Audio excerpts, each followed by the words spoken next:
بسم اللہ الرحمن الرحیم۔ باب کفالت الرجلین، مکتبہ رحمانیہ صفحہ نمبر 133 اور مکتبہ بشرا صفحہ نمبر 185۔ باب کفالت الرجلین، اس کا مطلب یہ ہے دو آدمیوں کا کفیل ہونا۔ یہ اضافت المصدر الی الفاعل ہے، یعنی دو آدمی کفیل بنیں گی۔ کفالت الرجلین کا یہ مطلب نہیں ہے کہ دو آدمیوں کی طرف سے کفیل بننا یا دو آدمیوں کے لیے کفیل بننا۔ تو اس رجلین سے مراد یہاں کفیل ہے، رجلین سے مراد مکفول عنہ یا مکفول لہو نہیں ہے۔ تو باب کفالت رجلین کا مطلب یہ ہو گیا کہ ایسا باب جس کے اندر دو آدمی کفیل بنیں گے۔ اس میں لکھا وَإِذَا كَانَ الدَّيْنُ عَلَىٰ اثْنَيْنِ، قرضہ دو آدمی پر تھا اور ان دونوں میں سے ہر ایک اپنے ساتھی کی طرف سے رب و دین کے لیے کفیل تھا، یعنی رب و دین مکفول لہو ہے اور اس کا ساتھی مکفول عنہ ہے۔ اس کی مثال کما اذا اشتریا عبدا بألف درہم، جیسے دو آدمیوں نے ایک غلام خریدا 1000 درہم کا۔ میں نے کاشف اور حذیفہ دونوں کو اپنا غلام 1000 درہم کا بیچ دیا، تو مجھے 500 دینا ہے کاشف نے اور 500 دینا ہے حذیفہ نے۔ وکفل کل واحد منہما عن صاحبہ، ان دونوں میں سے ہر ایک میرے لیے اپنے ساتھی کی طرف سے کفیل بن گیا۔ حذیفہ نے کہا کہ اے عبد القادر، اے بائع، آپ میرے مکفول لہو ہیں، اگر کاشف نے 500 نہ دیا تو اس کا 500 میرے ذمہ ہو گیا۔ اور کاشف نے کہا کہ عبد القادر، اگر حذیفہ نے 500 نہ دیا تو وہ میرے ذمہ ہو گیا۔ فما ادا احدہما لم یرجع علی شریکی، تو ان دونوں میں سے ہر ایک جو پیسے بھی ادا کرے گا وہ اپنے ساتھی سے نہیں لے سکتا۔ یہ نہیں کہہ سکتا میں تیرا کفیل تھا، میں نے تیری طرف سے پیسے دے دیے، اب تو مجھے دے۔ حتی یزید ما یؤدیہ، یہاں تک کہ جو پیسے وہ ادا کر رہا ہے وہ بڑھ جائیں علی نصف نصف کے اوپر۔ فیرجع بالزیادتی، پھر زیادہ میں رجوع کرے گا۔ مثلا کاشف نے 300 روپیہ دیا، یہ مجھے 300 دینے کے بعد حذیفہ سے 300 نہیں لے سکتا، ابھی میں چونکہ تیرا کفیل تھا 300 میں دے آئے ہوں، وہ تیری طرف سے ہو گئے، لہذا تو مجھے 300 دے، نہیں کر سکتا۔ جب تک 500 تک ادا کرتا رہے گا، اس کے اپنے شمار ہوں گے، اس نے بھی تو میرے 500 دینے ہیں۔ جب 500 سے بڑھے گا نا، مثلا اس نے 600 دیے ہیں، اب یہ کاشف حذیفہ سے کہے گا کہ بھی 100 روپے مجھے دے۔ یہ مطلب ہے مسئلے کا۔ لأن كل واحد منهما في النصف اسیر وفي النصف الآخر کفیل، بالکل آسان ہے۔ ان دونوں میں سے ہر ایک آدمی آدھے پیسوں میں اصیل ہے، 500 میں تو خود ہی اصیل ہے، ہاں دوسرے جو آدھا ہے نا وہ دوسرا 500 اس میں یہ کفیل ہے۔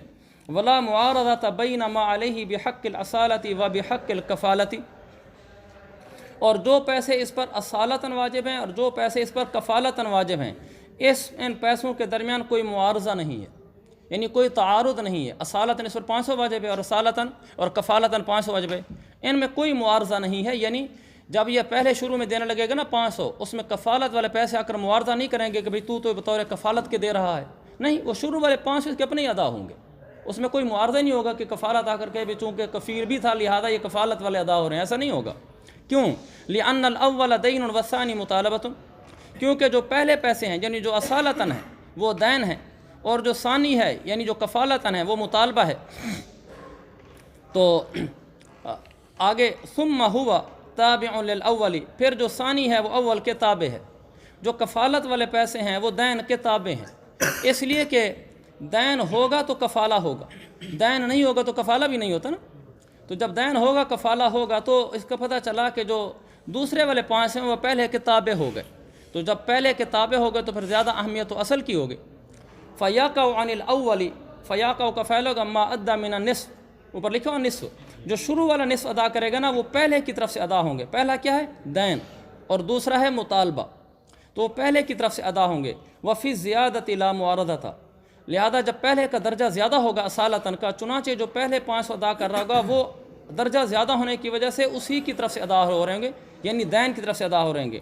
وفی الزیادۃ علی النصف، ہمارے علی الصنف لکھا ہوا ہے غلطی سے، وفی زیادۃ علی النصف، نصف کے اوپر جو زیادہ ہوں گے اس میں لا معارضہ تھا، اس میں کوئی معارضہ ہی نہیں ہے، کیونکہ جب نصف سے اوپر چلے جائیں گے اب کس چیز کے پیسے جا رہے ہیں؟ اب تو سیدھی سی بات ہے کہ وہ کفالت والے جا رہے ہیں۔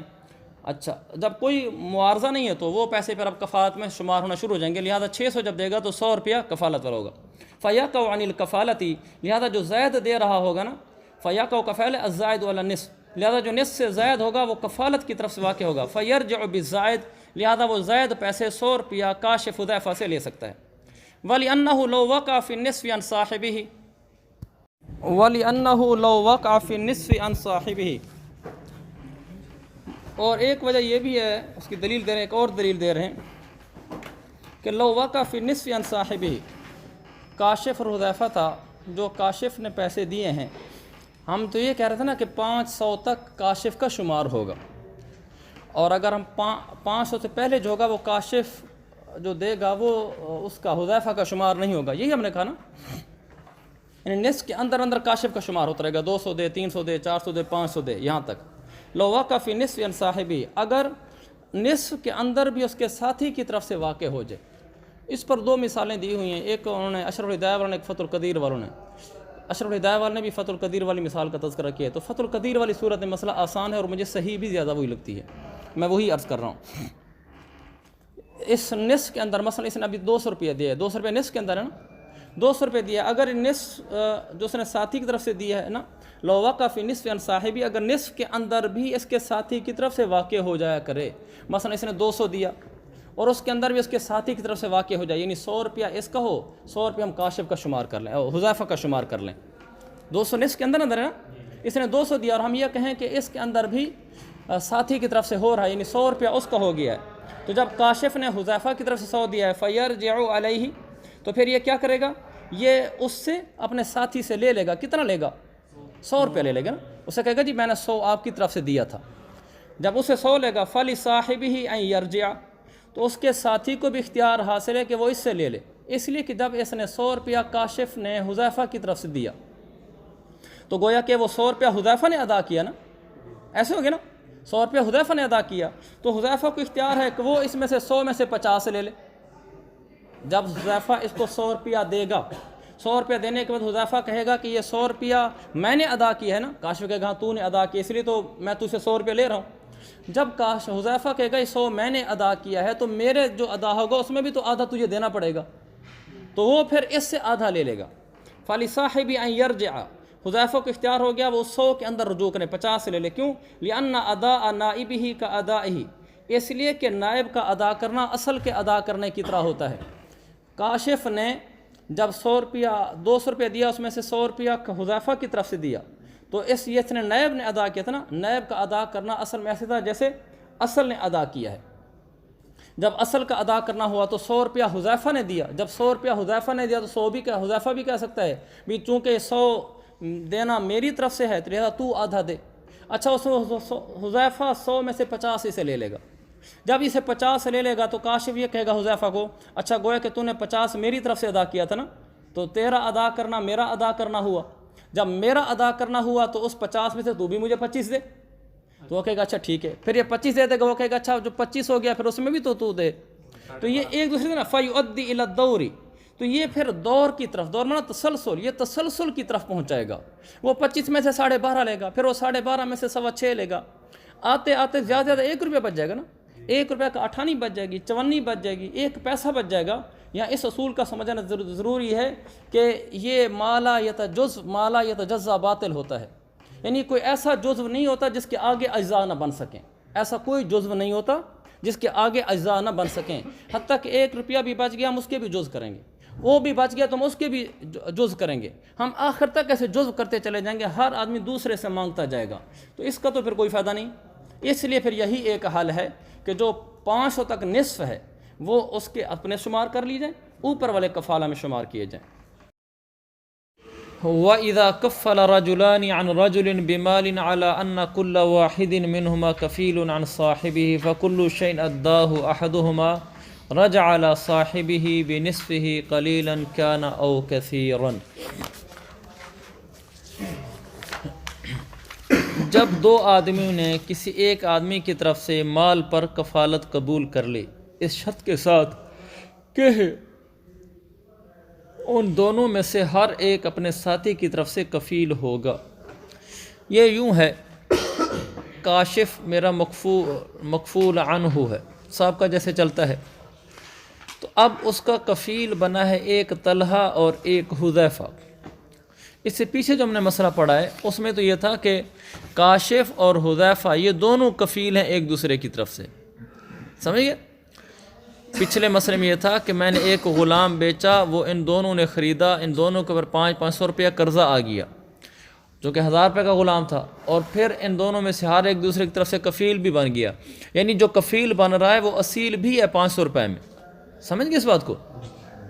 اس مسئلے میں یہ ہے کہ یہ جو دو آدمی کفیل بن رہے ہیں ان پر اصالتاً کچھ بھی نہیں ہے. مثلا میں نے چیز حذیفہ کو بیچی ہے، اس کو چیز میں نے کاشف کو بیچی ہے.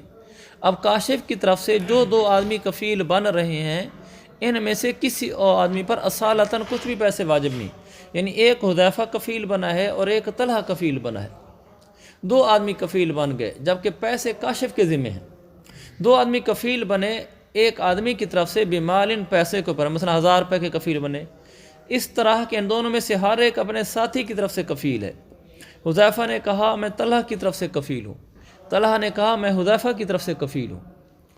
تو فکل شین اداہ احدہما، تو جو چیز بھی ان دونوں میں سے کوئی ایک ادا کرے گا، مثلا حذیفہ نے 200 روپے ادا کیا، رجع علی صاحبہ بنصفہ قلیلا کان المؤدى او کثیرا، تو یہ اپنے ساتھی سے آدھے پیسے اس کے لے لے گا، تھوڑے دیے ہوں یا زیادہ دیے ہوں. اوپر ہم نے کہا تھا جب تک آدھے پیسے ہیں اس تک تو نہیں لے سکتا، اور آدھے سے اوپر جب بڑھیں گے نا تو پھر لے گا پچھلے مسئلے میں. اس لیے کہ دونوں میں سے آدھے پیسے میں تو ہر آدمی اصیل تھا، یہاں تو دونوں میں سے ہر ایک کفیل ہے. حذیفہ کہتا ہے کہ میں اس کی طرف سے پیسے دوں گا، طلحہ کی طرف سے، طلحہ کہتا ہے میں حذیفہ کی طرف سے دوں گا. ومان المسألة فی الصحیح ان یکون الکفالة بالکل عن الاصیل و بالکل عن الشریک. اس مسئلے کا مطلب کیا ہے؟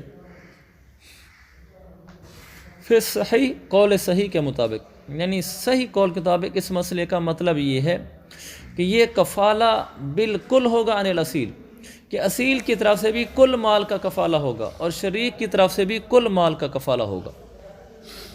یعنی حذیفہ اصیل مکفول عنہ کاشف کی طرف سے بھی کل مال کا کفیل ہوگا، اور اپنے شریک جو ساتھی طلحہ اس کی طرف سے بھی کل مال کا کفیل ہوگا. یعنی یہ گویا کہ حذیفہ نے اپنے ذمہ دو کفالتیں لے لی ہیں. حذیفہ کہہ رہا ہے کہ میں مکفول عنہ یعنی کاشف کا بھی کفیل ہوں، اور حذیفہ کہہ رہا ہے کہ جو کفالہ لیا تھا طلحہ نے، کیونکہ طلحہ نے کہا تھا میں کفیل ہوں، حذیفہ کہہ رہا ہے طلحہ نے نہ دیے تو میں کفیل ہوں اس کا. طلحہ کی طرف سے بھی اس نے ذمہ داری اپنے سر پہ لے لی اور کاشف کی طرف سے بھی ذمہ داری اپنے سر پہ لے لی. یہ مطلب ہے اس مسئلے کا، یعنی کل مال کا کفالہ اصیل کی طرف سے بھی ہے اور اسی طرح کل مال کا کفالہ شریک کی طرف سے بھی ہے. والمطالبۃ متعددۃ، تو یہاں مطالبہ متعدد ہو گیا، یعنی ایک ہی شخص سے کئی جہت سے مطالبہ کیا جائے گا. مثلا یہ حذیفہ ہے، اس پر دو مطالبے جمع ہو گئے، یعنی دو کفالے جمع ہو گئے، مطالبے متعدد ہو گئے. کیونکہ یہ جو ہے حذیفہ یہ مطالب من جہت المکفول عنہ بھی ہے اور مطالب من جہت الکفیل الآخر بھی ہے، کہ دو جہتوں سے اس سے مطالبہ کیا جا رہا ہے، تو مطالبہ متعدد ہو گیا نا. والمطالبۃ متعددۃ فیجتمع الکفالتان علی ما مر، تو یہاں گویا کہ دو کفالے جمع ہو جائیں گے، ایک کفالۃ عن الاصیل اور ایک کفالۃ عن الکفیل، کیونکہ حذیفہ پر دو کفالے ہیں نا. وموجبها التزام المطالبہ، اور کفالہ کا موجب، کفالہ کا حکم ہوتا ہے کہ مطالبے کے اپنے اوپر، مطالبے کو کفیل پر لازم کرنا. ہم یہ کہنا چاہ رہے ہیں کہ حذیفہ پر دو کفالتیں جمع ہو گئی ہیں، دو کفیل ہو، دو لحاظ سے کفیل بن گیا ہے. ہم نے کہا کوئی حرج نہیں، دو لحاظ سے بھی کفیل بنا ہے تو کوئی حرج نہیں پڑتا، اس لیے کہ کفالہ کس کو کہتے ہیں؟ موجبها التزام المطالبہ. کفالہ کا حکم یہ ہوتا ہے کہ جو کفیل بنا ہے اس پر مطالبے کو لازم کر دو. فتصح الکفالۃ عن الکفیل کما تصح الکفالۃ عن الاصیل، تو کفیل کی طرف سے بھی اس کا کفالہ درست ہے، یعنی کفیل کی طرف سے بھی کہہ رہا ہے کہ میں نے مطالبہ اپنے اوپر لازم کیا. اصیل کی طرف سے بھی کفالہ درست ہے، یعنی اصیل کی طرف سے بھی یہ کہہ رہا ہے کہ کفالہ میں نے اپنے مطالبہ میں نے اپنے ذمہ لیا. تو دو طرف سے اگر مطالبہ اپنے ذمہ لے رہا ہے تو ایک آدمی کئی طرف سے مطالبے اپنے ذمہ لے سکتا ہے کہ فلاں کے پیسے بھی میں دوں گا، فلاں کے بھی میں دوں گا، تو ٹھیک ہے، تو کوئی حرج نہیں. دوسرا وقت کما تصح الحوالۃ من المحتال علیہ، جیسا کہ محتال علیہ سے حوالہ درست ہوتا ہے. محتال علیہ وہ ہوتا ہے جس پر پیسے ڈالے جاتے ہیں، جیسے ہمارے یہاں کفالہ میں کفیل ہوتا ہے، اسی طرح حوالہ میں محتال علیہ ہوتا ہے، ابھی آگے آنے والا ہے. تو وہاں وہ آدمی اپنے پیسے دوسرے پر ڈال دیتا ہے، جیسے کفالہ میں کاشف نے اپنے پیسے حذیفہ پر ڈالے ہوئے ہیں. حوالہ میں جس آدمی پر پیسے ہوتے ہیں وہ جس آدمی پر پیسے ڈال دیتا ہے کہ تم پیسے اس سے لینا، اس کو محتال علیہ کہتے ہیں، جیسے کفالہ میں اس کو کفیل کہتے ہیں.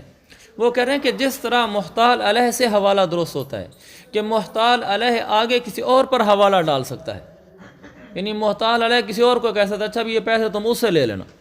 جیسے محتال علیہ آگے کسی اور پر پیسے ڈال سکتا ہے، اسی طرح کفیل بھی ایک دوسرا کفیل بنا کر اس پر پیسے ڈال سکتا ہے کہ اگر میں نے نہ دیے تو تم اس سے لے لینا۔ تو گویا کہ ایک آدمی پر دو کفالتیں جمع ہو گئیں۔ وَإِذَا عُرِفَ هَذَا، جب یہ بات معلوم ہو گئی، یہ والی بات معلوم ہوگی کہ ہر کفیل، حذیفہ اور طلحہ میں سے ہر کفیل مکفول عنہ کی طرف سے بھی پورے مال کا کفیل ہے اور اپنے ساتھی کی طرف سے بھی پورے مال کا کفیل ہے۔ جب یہ بات آپ کو معلوم ہو گئی، فما اداہ احدہما وقع شائعا عنہما، تو حذیفہ اور طلحہ میں سے، ان دونوں میں سے جو بھی ایک آدمی جو کچھ بھی ادا کرے گا وہ ان دونوں کی طرف سے مشترکہ شمار ہوگا۔ شائعا عنہما، ان کی طرف سے مشترکہ طور پر شمار ہوگا۔ وجہ اذ الکل کفالۃ، کیونکہ یہاں کل کا کل کفالہ ہے، یعنی اس کفیل پر جتنا بھی مال واجب ہے وہ سب کا سب کفالہ کی وجہ سے واجب ہے۔ اس کی تشریح یہ ہے کہ اس کفیل پر جتنا مال بھی آ رہا ہے نا کفالہ کی وجہ سے آ رہا ہے۔ مثلا حذیفہ پر جو مال واجب ہو رہا ہے، چاہے اس کو مکفول عنہ یعنی اصیل یعنی کاشف کی طرف سے دیکھو تو بھی مال اس پر کفالتاً واجب ہے، اور اگر اس کو دیکھو حذیفہ کی اوپر طلحہ کی وجہ سے مال آ رہا ہے تو بھی کفالہ کی وجہ سے آ رہا ہے۔ کل کا کل مال کفالہ ہے، جبکہ پچھلے مسئلے میں کل کا کل مال کفالہ نہیں تھا، بلکہ وہاں آدھا مال تو اس کے اپنے اوپر اصالتاً تھا اور آدھا کفالتاً تھا۔ اس لیے کہہ رہے ہیں اذ الکل کفالۃ، جب کل کا کل مال کفالہ ہے فیقع شائعا، لہذا یہ مال مشترک واقع ہوگا۔ اگر یہ کل کا کل کفالہ نہ ہوتا بلکہ آدھے اپنے اس کے اوپر ذمہ لازم ہوتے تو پھر یہ جملہ ہم نہیں بول سکتے کہ کل کا کل شائع واقع ہوگا۔ فلا ترجیح للبعض علی البعض، لہذا کسی ایک بعض کو دوسرے بعض پر کوئی ترجیح حاصل نہیں ہے، یعنی جو پیسے یہ اپنے لیے اپنی طرف سے دے گا وہ بھی کفالتاً ہیں، اور اس کی طرف سے جو اس نے ذمہ داری لی ہے طلحہ کی طرف سے وہ بھی کفالتاً ہے اپنی طرف سے، مطلب جب یہ خود کفیل بنا ہوا ہے مکفول عنہ کی طرف سے، اس کے ہر پیسے کفالتاً ہیں، کسی پیسے کو کسی پیسے پر ترجیح نہیں ہے، برخلاف پچھلے مسئلے کے۔ وہاں مثلا اگر یہ 600 روپیہ دیتا ہے تو 500 اور اوپر والا 100 اس میں فرق ہوگا۔ پہلے جو 500 ہے وہ اس کے اوپر اصالتاً ہے، اس کے اوپر والے جو نا وہ زائد ہے، جبکہ یہاں ایسا نہیں ہے، کسی ایک پیسے کو دوسرے پیسے پر کوئی ترجیح نہیں ہے۔ اس نے جتنے پیسے بھی دیے ہیں وہ سارے پیسے کفالتاً دیے ہیں، جبکہ پچھلے مسئلے میں اس نے جتنے بھی دیے ہیں وہ سارے کفالتاً دیے ہیں، ایسا نہیں ہوتا تھا، کیونکہ وہاں آدھے پیسے جو ہوتے تھے وہ اصالتاً ہوتے تھے، آدھے سے اوپر کفالتاً ہوتے تھے۔ یہاں تو ہم کسی پیسے کو کسی پیسے پر ترجیح نہیں دے سکتے، اس لیے کہ اس کو ہم جس لحاظ سے بھی دیکھیں اس پر پیسے کفالتاً ہی واجب ہو رہے ہیں، چاہے اس لحاظ سے دیں کہ یہ کاشف کا کفیل بنا ہوا ہے تو بھی کفالتاً پیسے واجب ہیں، یا اس لحاظ سے کہیں کہ یہ طلحہ کا کفیل بنا ہوا ہے پیسے دے رہے تو بھی کفالتاً پیسے واجب ہیں۔ یہ کریں فلا ترجیح للبعض علی البعض، کسی ایک پیسے کو دوسرے پیسے پر کوئی ترجیح نہیں ہے، کیونکہ کل کا کل کفالہ ہے۔ آگے بین السور بھی ساتھ میں لو فإن الأصالة بنصف ما ثابتہ، کیونکہ نصف میں اصالت یہ تو ثابت نہیں ہے نا کہ نصف میں تو اصل ہے اور نصف میں یہ کفیل ہے، ایسا نہیں ہے، بلکہ کل میں کفیل ہے۔ بخلاف ما تقدم، برخلاف پچھلے مسئلے کے۔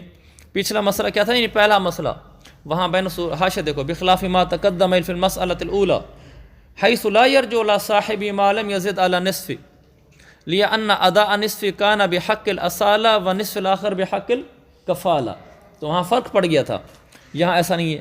چنانچہ فیرجع، یہاں فیرجع کا تعلق بخلاف ما تقدم کے ساتھ نہیں ہے، فیرجع کا تعلق وقع شائعا کے ساتھ ہے۔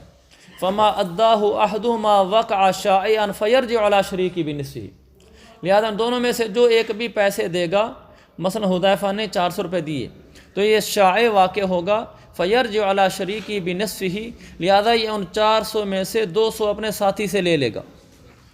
ولا یؤدی الی الدور، لیکن یہ اس سے 200 لینا دور کی طرف نہیں پہنچائے گا، اس لیے دور کی طرف نہیں پہنچائے گا، یعنی پھر جب حذیفہ نے 400 روپے لیے، 400 روپے دیے مجھے، تو اس میں سے 200 روپے اپنے ساتھی طلحہ سے لے لے گا، پھر طلحہ اس سے آگے 200 میں سے 100 روپیہ نہیں لے سکتا، یہ دور آگے نہیں چل سکے گا جیسے پہلے چلا تھا۔ وجہ اس کی ولا یؤدی الی الدور، یہ بات دور تک نہیں پہنچائے گی، لأنہ بین السور، لأنہ اذا رجع احدہما علی صاحبہ بنصف ما ادى فلیس للآخر علیہ للآخر ان یرجع علیہ لأن قضیتہ الاستواء، یہ بات سمجھانے کے لیے، جب ان میں سے ایک آدمی دوسرے سے آدھے لے لے گا حذیفہ نے 400 ادا کردہ میں سے 200 طلحہ سے لے لیے، تو اب طلحہ کو حق حاصل نہیں ہے کہ وہ اب اسے 100 روپیہ لے، یہاں یہ نہیں چلنے دیں گے ہم۔ کیوں؟ لأن قضیۃ عقد الکفالۃ الاستواء، کیونکہ عقد کفالہ کا مقتضا یہ ہے کہ ان میں برابری ہو۔ یہ دونوں کفیل بنے ہوئے ہیں نا، حذیفہ بھی کفیل ہے اور طلحہ بھی کفیل ہے، دونوں میں برابر درجے کے ہیں، ان میں سے کسی کو کسی پر ترجیح نہیں ہے، تو لہذا ان کو برابر رکھنا چاہیے۔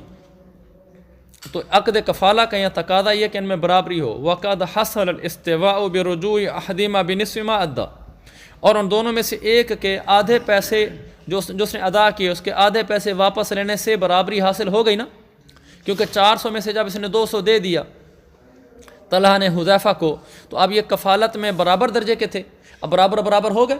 جب برابری ہو گئی ہے تو ہم آگے دوبارہ فلا ينقض هذا الاستواء برجوع الاخر علیہ، اب ہم دوسرے کے اس پر رجوع کرا کے اب اس استواء کو توڑیں گے نہیں، کیونکہ دونوں پر کفالتاً مال واجب تھا، کفالتاً ہونے کی وجہ سے ان دونوں کا برابر ہونا ضروری تھا۔ جب 400 میں سے 200 لے لیے تو برابری پائی گئی، بس اب ایک دفعہ برابری پائی گئی تو ہم آگے نہیں آپ کو چلنے دیں گے، چونکہ تقاضا یہ تھا کہ برابری اور برابری پائی گئی ہے۔ فلا ينقض هذا الاستواء، اب ایک دفعہ برابری ہو چکی ہے، اب دوبارہ اس برابری کو نہیں توڑیں گے کہ دوسرے کا اس پر رجوع کر لیا جائے بین سور، لأنه لو رجع الشریک علیہ لا يبقى المساوات، کیونکہ اگر دوسرے شریک نے پھر اسے رجوع کر لیا تو اب یہ برابری نہیں پائی جائے گی اس سے۔ چنانچہ برابری اسی صورت میں پائی جاتی تھی کہ 200 لے لے اور آپس میں برابر ہو جائیں، بس یہاں تک رکھیں گے۔ بخلاف ما تقدم، برخلاف اس مسئلے کے جو پیچھے گزرا تھا، حاشیہ، بخلاف ما تقدم فإن هناك كل واحد منهما لم يلتزم جميع المال بحكم الكفالة بل التزم نصف المال بشراء نصفه ونصف المال بكفالة عن شريكه۔ آگے یہاں پر جبکہ آگے اپنی طرف سے میں بتا رہا ہوں، اور وہاں ہونا کل واحد منہما التزم جمیع المال بحکم الکفالتی وجعل المؤدى عن الکفالتی یؤدی الى الدور، اس مسئلے میں اور اس مسئلے میں فرق ہے، وہاں ان میں سے کسی ایک نے بھی کل مال کا التزام نہیں کیا تھا کفالہ کی وجہ سے، بلکہ نصف مال کا التزام کفالہ کی وجہ سے تھا اور نصف مال کا التزام اصالتاً کی وجہ سے تھا، لہذا اس کا حکم اور ہوگا اور اس کا حکم اور ہوگا۔ یہاں دونوں مال کفالے کی وجہ سے ہیں، کفالہ کا تقاضا کہ برابری ہو، جب 400 میں سے 200 لے لیے برابری ہو گئی ہے، بس اب اس کو مسئلے کو یہیں روک دیں گے، آگے دور نہیں چلے گا۔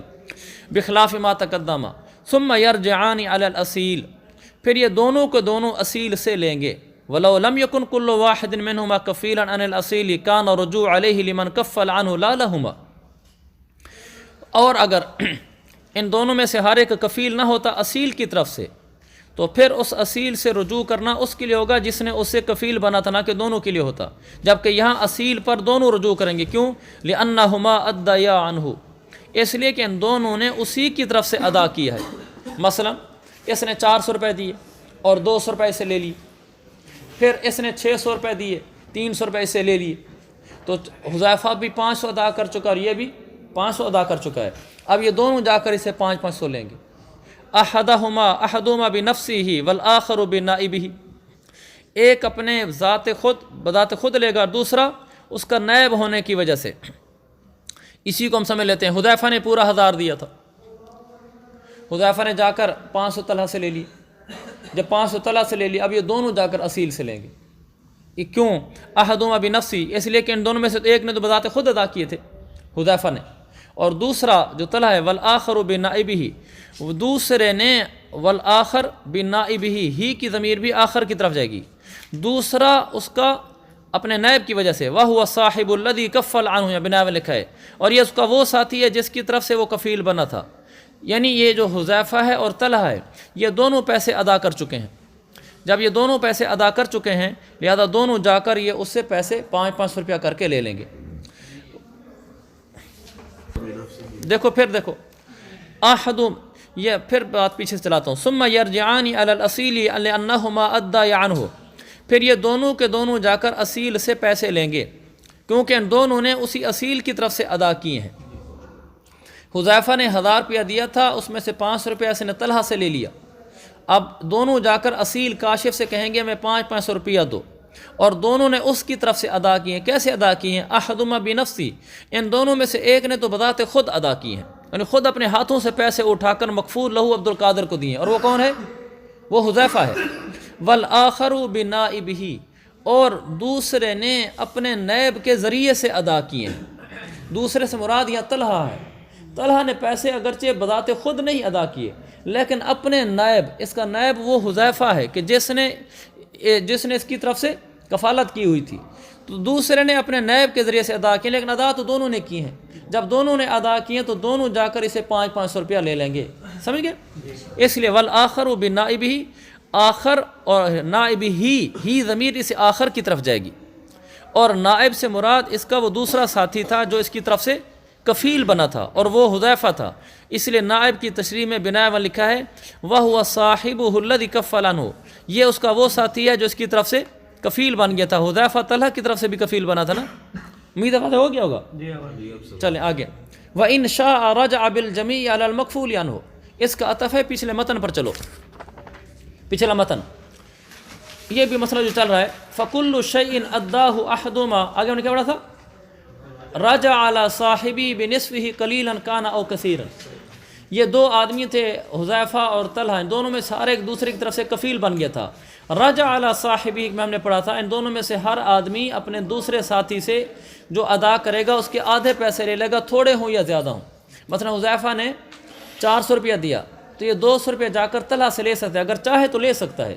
وَإِنْ شَاءَ، اب آ گیا جو ابھی والا مسئلہ، وَإِنْ شَاءَ رَجَعَ بِالْجَمِيعِ عَلَى الْمَكْفُولِ عَنْهُ، اور اگر چاہے تو بالجمیع کو نا بجمیع ما ادا، جتنے پیسے ادا کر چکا ہے یہ سب کے سب جا کر مکفول عنہ سے لے لے، یعنی یہ طلحہ سے نہ لے، یہ ایسا بھی کر سکتا ہے۔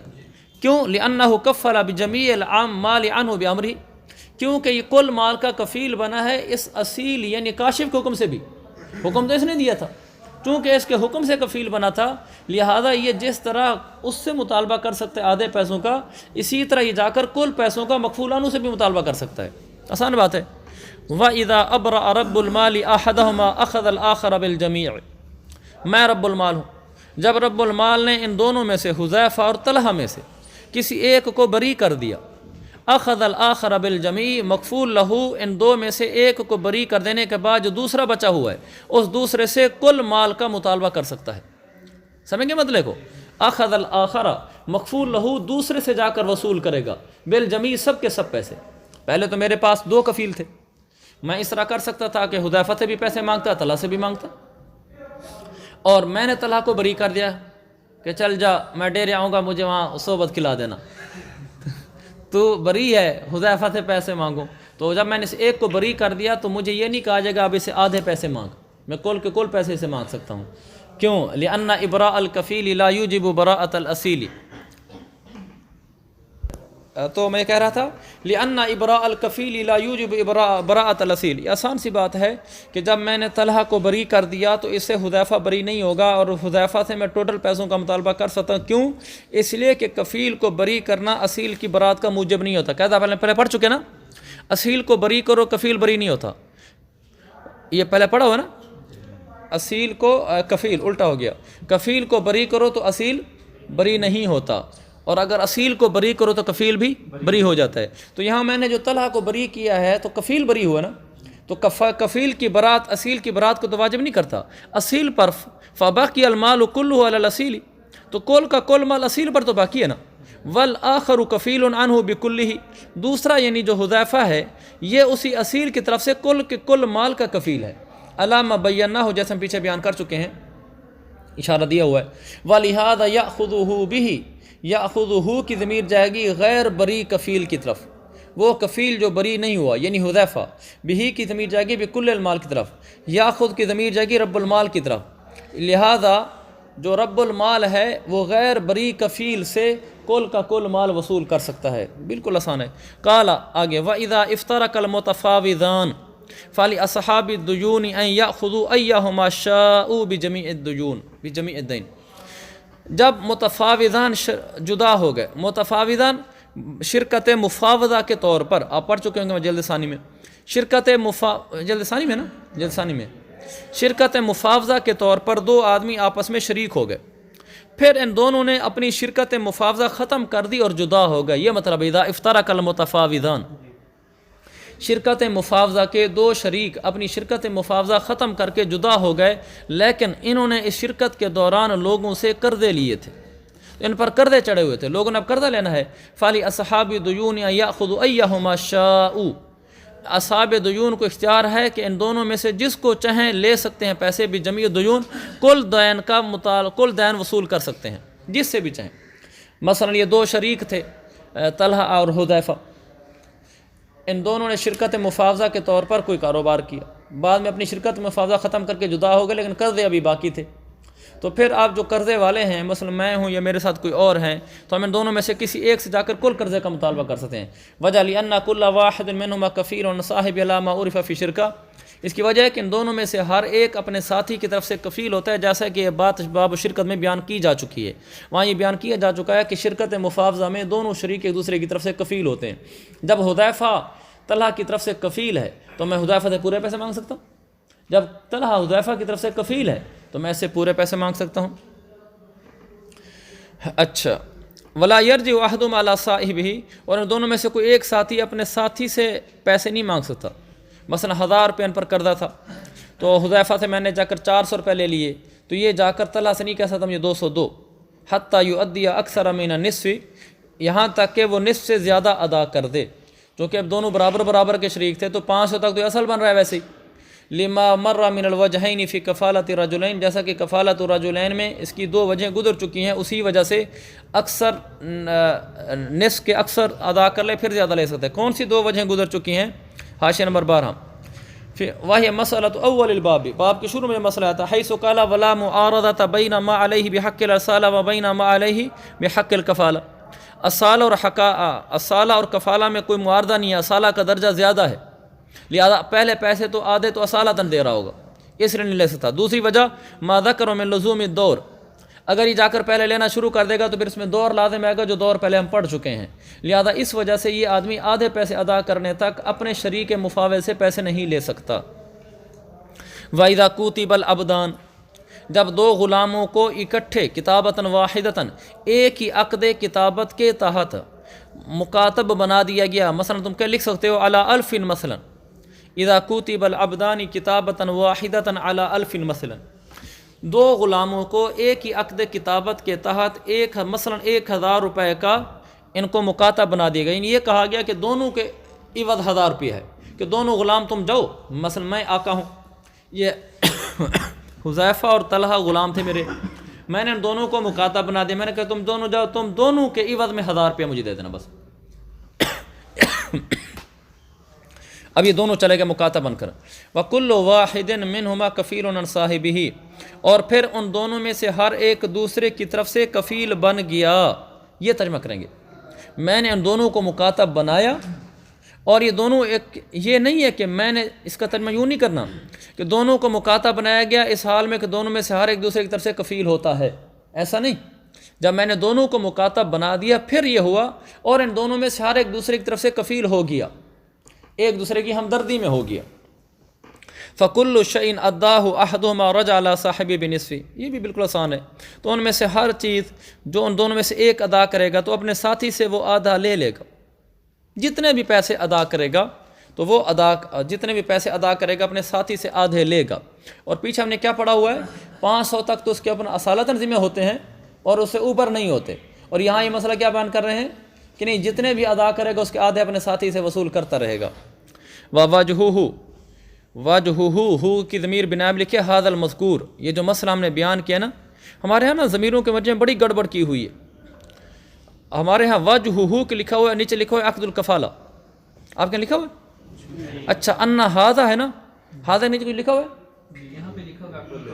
ہاں دیکھنا اصل میں یوں ہے، یہ ہم نے بہت مشکل سے ان کی باتیں حل کی تھی، یعنی یہ ضمیر کا مرجع لکھتے کہیں تھے اور ہوتا کوئی اور تھا، تو اس سے نا آدمی کے لاشعور میں ذہن میں ہوتا ہے کہ کتاب کے نیچے جو لکھا ہوگا نا مرجع یہی ہوتا ہے، اس کے مطابق بناتے تھے، وہ بنتا نہیں تھا۔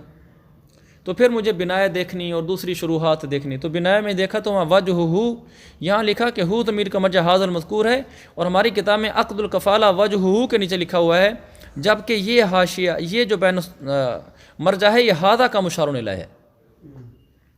اچھا، ووجہہ ان ھذا العقد جائز استحسانا، اس مذکور مسئلے کی وجہ یہ ہے کہ یہ والا عقد کفالہ استحسانا جائز ہے، وطریقہ، اور یہ استحسان، طریقہ کی ضمیر استحسان کی طرف جائے گی، وطریقہ یعنی اور استحساناً کا اس جو استحساناً بیان کیا، اس استحسان کا طریقہ یہ ہے، ان یجعل کل واحد منہما اصیلا فی حق وجوب الالف علیہ فیکون عتقہما معلقا بادائہ ویجعل کفیلا بالف فی حق صاحبہ فسنذکر فی المکاتب انشاءاللہ۔ اب ہم نے استحسان کا طریقہ یہ بیان کیا ہے کہ ان دونوں میں سے ہر ایک کو اس کے اوپر 1000 روپے واجب ہونے کے حق میں اصیل بنا دو، ہر ایک 1000 روپے ہر ایک کو اس بارے میں اصیل بناؤ بھی تیرے اوپر 1000 واجب ہے۔ فیکون عتقہما معلقا باداء الالف، لہذا ان دونوں کی آزادی معلق ہوگی 1000 روپے کی ادائیگی کے ساتھ۔ و بنا لکھا باداء کل واحد منہما، ان دونوں میں سے ہر ایک کے ادا کرنے سے۔ اوپر لکھا ہے فَكَأَنَّهُ قَالَ لِكُلٍّ مِّنْهُمَا إِنْ أَدَّيْتَ الْأَلْفَ فَأَنْتَ حُرٌّ، اگر تو نے 1000 دیا تو تو آزاد ہے۔ وَيُجْعَلُ كَفِيلًا بِأَلْفٍ فِي حَقِّ صَاحِبِ، اور ان دونوں میں سے ہر ایک کو کفیل بنا دیا جائے 1000 روپے کے بدلے میں اپنے ساتھی کے حق میں۔ ان دونوں میں سے ہر ایک کو 1000 روپے،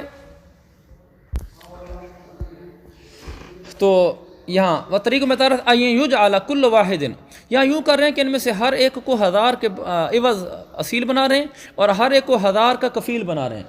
ایسا کیوں کر رہے ہیں؟ حاشیے نہیں جو بین سود دیکھو یجعل کے نیچے ایسا اس لیے کریں احتیالا لتصحیح الزمانی فکان ضروریا لا يتعدى عن موضعہ، یہ اصل میں ہم ہیلا کر رہے ہیں تاکہ ان پر جو زمان ڈالا جا رہا ہے نا وہ صحیح ہو سکے۔ تو اس کا طریقہ یہی ہو سکتا ہے کہ ان دونوں میں سے ہر ایک کو 1000 روپے کے وجوب کے حق میں اصیل بنا دو، اب ان دونوں کی آزادی کو معلق کر دو 1000 روپے کے ادا کرنے کے ساتھ، اور ان میں سے ہر ایک کو کفیل بنا دو 1000 روپے کا اپنے ساتھی کے حق میں۔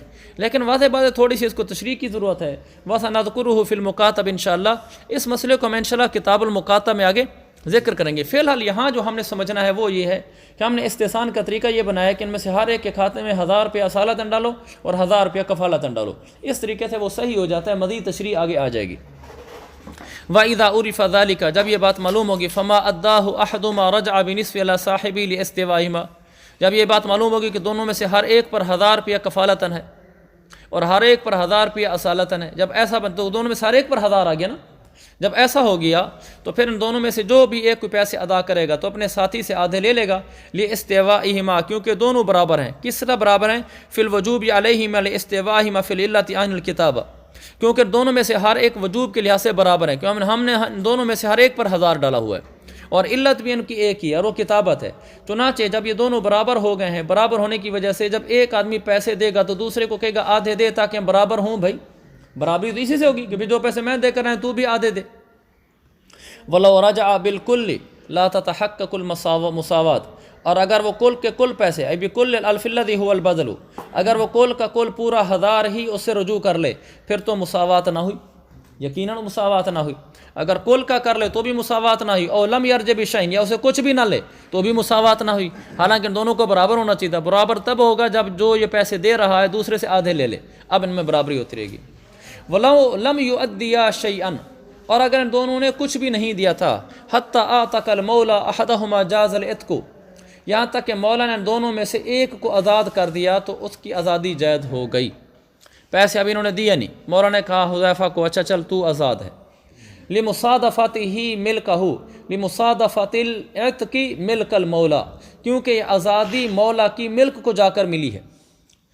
مولا نے کس کو آزاد کیا ہے؟ غلام کو، اور وہ غلام اس کی ملک تھا، تو اپنی ملک کو اگر جا کر اس نے آزاد کیا ہے تو آزاد ہو جائے گا۔ وَبَرِئَ الْمُعْتَقُ عَنِ النِّصْفِ أي نِصْفِ الْبَدْلِ، یہ جو غلام معتق ہے یہ نصف بدل سے بری ہو جائے گا۔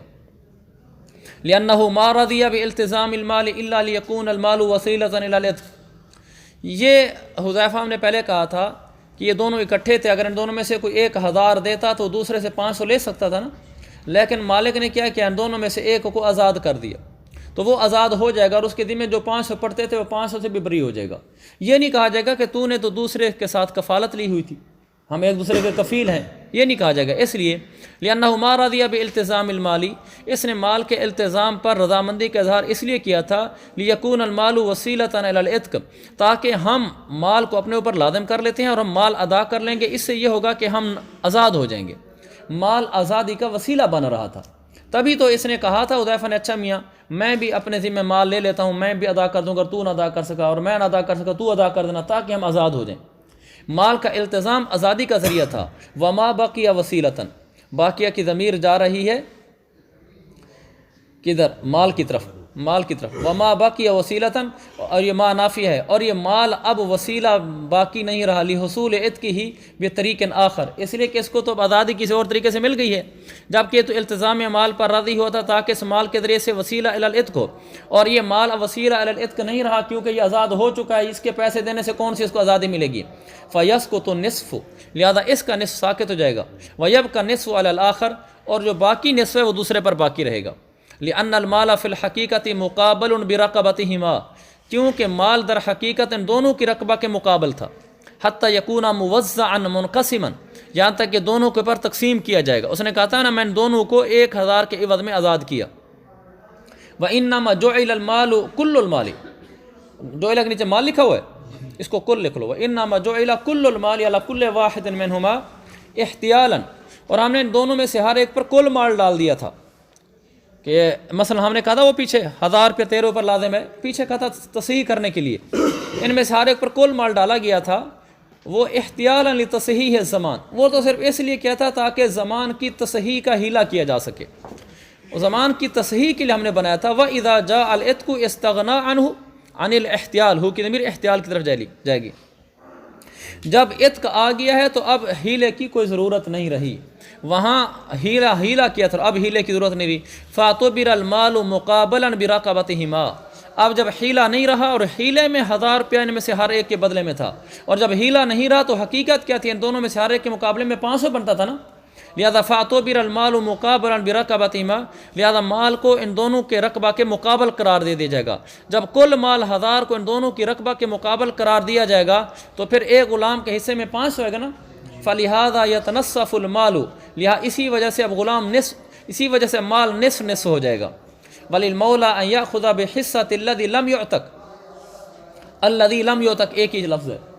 جو غلام آزاد نہیں کیا گیا یعنی طلحہ، اس کا حصہ لے سکتا ہے. ایہما شاء المعتق بالکفالۃ وصاحبہ بالاسالۃ، مولا کا اختیار ہے کہ غیر آزاد غلام کا حصہ وصول کر لے. کس سے؟ ایہما شاء، جس سے بھی چاہے. المعتق بالکفالہ، اس سے کہ جس کو آزاد کر دیا گیا ہے اس کو ایک کفالہ کی وجہ سے لے. وصاحبہ بالاسالہ، اور اس کا جو ساتھی ہے اس سے اصالتاً. اب دیکھیں یہ بتانا چاہتے ہیں کہ یہ جو حذیفہ تھا یہ آزاد ہو گیا، آزاد ہونے کی وجہ سے اس کے ذمہ جو 500 تھا وہ 500 ساقط ہو گیا، اس لیے کہ 1000 روپیہ 2 گردنوں کے مقابلے میں تھا. حذیفہ کے ذمہ بھی 500 تھا اور طلحہ کے ذمہ بھی 500 تھا. حذیفہ جب چلا گیا تو اس کے اپنے ذمہ اصالتاً جو 500 پڑتا تھا وہ تو ختم ہو گیا. ہاں باقی جو آدمی غیر آزاد ہے طلحہ، اس کے ذمہ 500 پڑ گیا، لیکن 500 ہی پڑا ہے، 1000 نہیں دے گئی. باقی جو پیچھے ہم نے کہا تھا وہ یجعل کل واحد منہما اصیلا فی حق الوجوب الالف علیہ، کہ ہر ایک پر 1000 ڈال دو، وہ تو ہم نے احتیالاً کیا تھا. جب احتیالاً والی بات ختم ہوگی، چونکہ ہیلہ تو ہوا تھا آزادی کے لیے اور آزادی تو حاصل ہوگی ہے، لہذا ہیلہ ختم ہو جائے گا، حقیقت آ جائے گی. جب حقیقت آئے گی تو طلحہ کے ذمہ 500 ہے، لہذا اس کے ذمہ جو 500 ہوگا تو اب کا مکفول لہو رب المال نے، یعنی میں نے اسے 500 لینا ہے، اب وہ 500 میں لوں گا، لیکن مجھے یہ اختیار ہے. ایہما شاء، میں جس سے چاہوں لوں. المعتق بالکفالہ، چاہوں تو آزاد کردہ غلام سے لوں یعنی حذیفہ سے. کیوں ایسے لوں گا؟ یہاں کفالت کی وجہ سے لوں گا، اس کے ذمہ نہیں ہوں گے، یعنی یہ اگر 500 دے گا تو وہاں سے یہ بعد میں طلحہ سے لے سکے گا یہ. وصاحبہ بالاسالہ، اور چاہوں تو میں اس حذیفہ کے ساتھی یعنی طلحہ سے لے لوں اصالتاً، کیونکہ اس نے اصالتاً میرے دینے ہیں. فإن أخذ الذي أعطيك، اگر عبد القادر نے یہ پیسے لے لیے اس شخص سے جس شخص کو آزاد کر دیا گیا ہے حذیفہ سے، راجع علی صاحبی بما یؤدی، حذیفہ اپنے ساتھی طلحہ سے رجوع کرے گا ان پیسوں کو جو پیسے ادا کر رہا ہے. کیوں؟ لأنہ مؤذن عن صاحبی بامرہ، کیونکہ یہ اس کے حکم سے اس کی طرف سے ادا کر رہا ہے، اس کے حکم سے، اس لیے کہ جب یہ کفیل بنے تھے تو ایک دوسرے کے حکم سے بنے تھے. وإن أخذ الآخر، اور اگر عبد القادر نے طلحہ سے لیے، لم یرجع علی المعتق، تو طلحہ حذیفہ سے کچھ بھی نہیں لے گا. لأنہ ادى عن نفسہ، کیونکہ طلحہ نے تو اپنی طرف سے پیسے ادا کیے ہیں، اس کے اوپر 500 پڑا تھا، اس کا 500 تو ختم ہو گیا تھا. واللہ اعلم بالصواب.